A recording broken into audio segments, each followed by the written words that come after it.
Good morning to all. Me Indrajit Kaur welcomes you again in Virdi Science.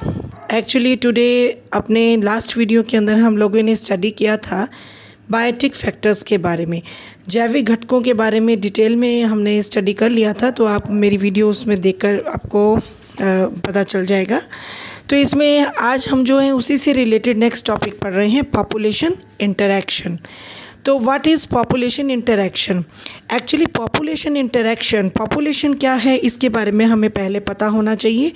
Population का मतलब है कि किसी भी एक पर्टिकुलर एरिया के अंदर जब एक ही तरह की या अलग अलग विभिन्न प्रकार की जातियां एक ही जगह पर इकट्ठी कम्युनिटी में रहती हैं, उसको हम पॉपुलेशन कहते हैं। और ये एक दूसरे के साथ में इंटरैक्शन यानी कि किसी भी प्रकार से पॉजिटिव या नेगेटिव संबंधों में रहती हैं। और ये इंटरैक्शन जो है पॉपुलेशन का, ऑर्गेनिज़म का, ये किसी भी एनवायरनमेंट के अंदर जो है हमें ऑर्गेनिज़म्स के सर्वाइवल के लिए बहुत ज़रूरी है, जो कि इकोसिस्टम के अंदर देखा जाता है। पॉपुलेशंस कभी भी अकेले नेचर में सर्वाइव नहीं कर सकती, क्योंकि एक जो अलग अलग तरह की स्पीसीज़ हैं उनका आपस में जो स्पीसीज़ हैं उनका आपस में किसी भी प्रकार से संबंध रहता है, जिसको हम पॉपुलेशन इंटरैक्शन कहते हैं। ये संबंध दो प्रकार के हो सकते हैं, एक होता है इंट्रा स्पेसिफिक इंटरैक्शन और एक होता है inter specific interaction. Intra specific का मतलब हुआ अंतरा जातीय संबंध, यानी कि इंट्रा जहाँ नाम आ जाता है, अंतरा जातीय का मतलब होता है वहाँ पर एक ही प्रकार की जाति के विभिन्न प्रकार के ऑर्गेनिजम्स के अंदर जीवों में आपस में संबंध होता है, उसको इंट्रा स्पेसिफिक इंटरैक्शन कहते हैं। और इंटर स्पेसिफिक इंटरैक्शन का मतलब होता है अंतरजातीय। अंतरजातीय का मतलब हुआ कि दो विभिन्न प्रकार की अलग अलग प्रकार की जो स्पीसीज़ हैं उनके बीच में जो ऑर्गेनिजम्स हैं किसी भी प्रकार से वो अगर इंटरैक्ट होते हैं तो उसको हम बोलते हैं इंटर स्पेसिफिक। देखिए, इंटर नाम ध्यान रखने के लिए ट्रिक बताती हूँ आपको कि इंटर का मतलब अंतरजातीय, जैसे इंटरनेशनल, दो अलग अलग प्रकार के देशों के अंदर संबंध, तो इंटरनेशनल इंटरैक्शंस। तो इसी तरीके से ये इंटर स्पेसिफिक इंटरैक्शंस, तो ये ध्यान रखें आप। अब नेक्स्ट हम बात करें नेक्स्ट स्लाइड में, तो आप देखिए इसके अंदर जो कुछ इम्पॉर्टेंट जो इंटरैक्शंस हैं वो अलग अलग दो प्रकार की स्पीसीज़ के बीच में मिलते हैं। वो अकेले एक ही मतलब ऑर्गेनिजम्स के अंदर पॉपुलेशन में हो सकते हैं, वो अलग अलग टाइप के अंदर सेवरल टाइप्स में इंटरैक्शंस जो हैं वो आइडेंटिफाई किए गए हैं। तो इसमें आपको दिखाई दे रहा है कि communalism, mutualism, competition, parasitism, predation and allopathy, ये टाइप्स हैं। इन टाइप्स को हम इन इंटरैक्शंस के अंदर स्टडी करते हैं।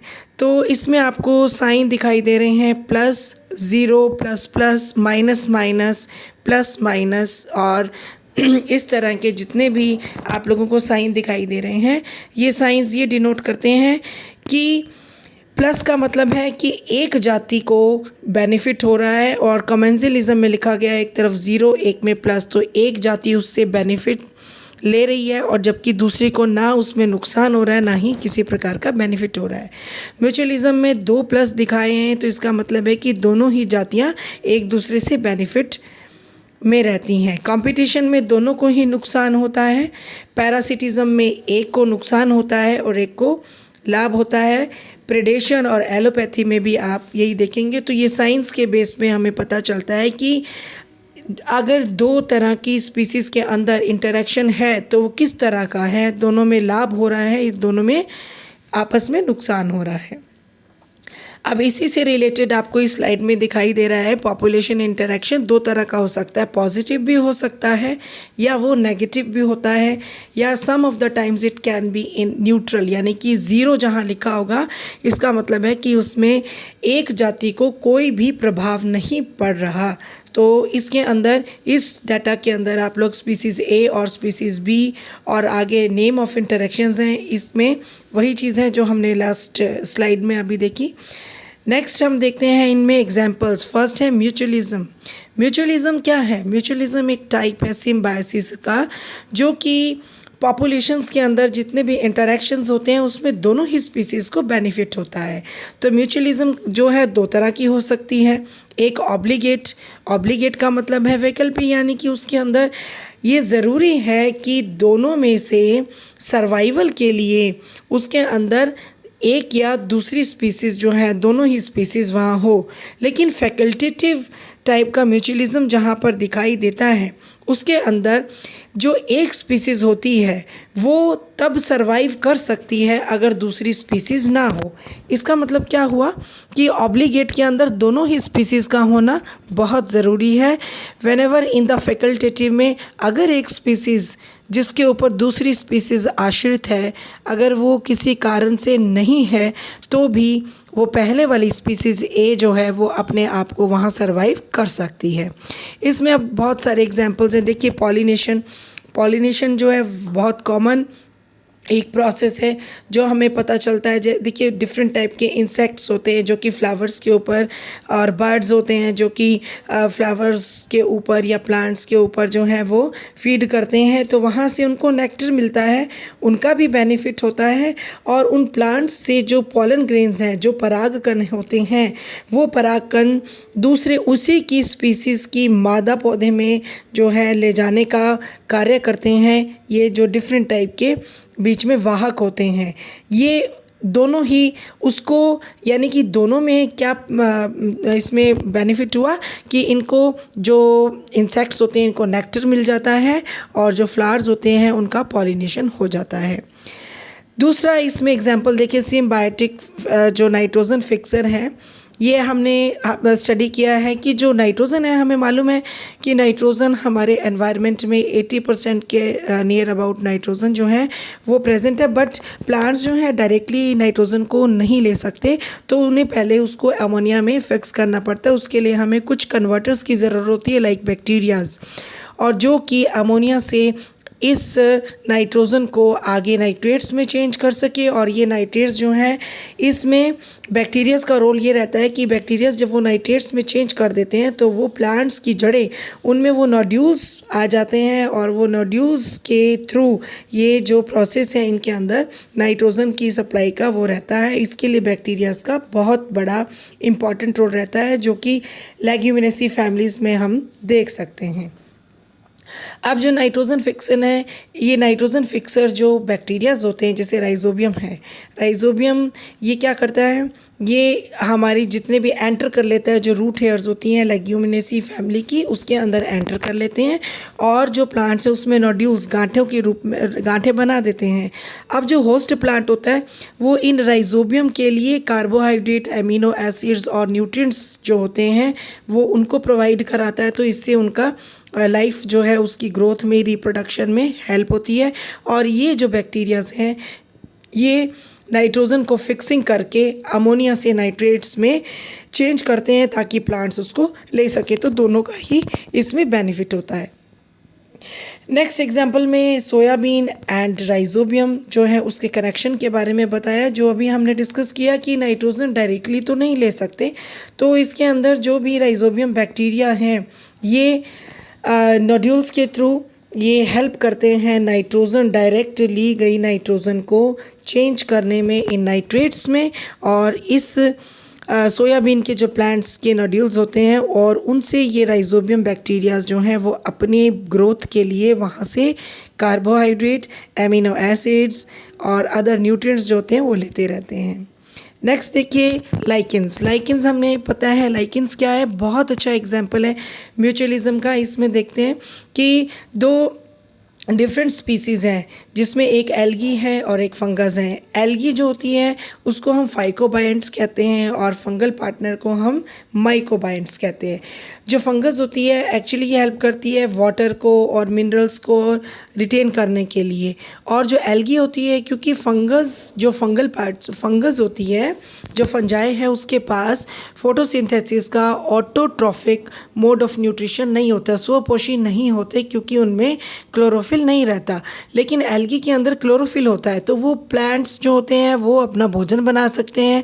तो इस तरह से दोनों का रिलेशन क्या रहता है, वो भोजन बनाते हैं। लाइकेंस ज़्यादा हमें मिलते हैं सर्विक्सेस में, जो रॉक्स की सर्विक्सेस होती हैं उसके अंदर लाइकेंस मिलते हैं। तो एल्गी जो है उनको न्यूट्रिशन फोटोसिंथेसिस प्रोसेस से फूड प्रोवाइड करती है, और वो जो है फंगस जो होती है वो एल्गी को वाटर एंड अदर जो मिनरल्स होते हैं उनकी प्रोवाइडेशन करते हैं, जिससे दोनों का ही एक रिलेशन बन जाता है, जिससे दोनों ही अपनी लाइफ को सर्वाइव कर सकते हैं। नेक्स्ट कमेंजलिज्म, सेकेंड टाइप है कमेंजलिज्म। कमेंजलिज्म जो है ये भी एक एसोसिएशन है दो ऑर्गेनिजम्स के बीच में, जिसमें एक को बेनिफिट होता है और दूसरे को ना तो बेनिफिट होता है और ना ही उसको हार्म होता है। तो आप ये कह सकते हो कि इसमें एक को बेनिफिट है सो प्लस साइन, और अगर उसको बेनिफिट होता है तो प्लस आ जाएगा, अगर नहीं होता है तो ज़ीरो। तो कमेंजलिज्म जो है वो भी स्पीसीज़ के अंदर हमें बहुत इजीली आप डिफरेंट एग्जांपल से देखेंगे कि हमें मिलता है, लेकिन इसमें किसी भी तरह का फिजियोलॉजिकल एक्सचेंज नहीं होता। अब देखिए इसमें लियानस क्या है, वो वेस्कुलर प्लांट्स होते हैं जो कि रूटेड होते हैं, जिनकी रूट्स जो है ग्राउंड्स के अंदर रहती हैं, और लेकिन इनको सीधे खड़े होने के लिए किसी भी ऑब्जेक्ट की इरेक्ट अपनी बॉडी को, मतलब स्टेम जो है इतनी इनकी इरेक्ट नहीं होती, तो अपनी इरेक्टनेस लेने के लिए, बिल्कुल धरती पे सीधा खड़ा होने के लिए इनको सपोर्ट चाहिए होती है किसी न किसी ऑब्जेक्ट की। तो ये इस तरह से जो ऑब्जेक्ट की, जैसे ग्रेप्स वगैरह में हमने देखा है, ये सपोर्ट तो ले लेते हैं, तो इसमें ग्रेप्स को तो फ़ायदा हो जाता है, लेकिन दूसरी जो भी जाती है उसको किसी भी प्रकार का नुकसान या फ़ायदा नहीं होता। तो इस तरह का जो रिलेशनशिप होता है उसको हम कहते हैं कमेंजलिज्म।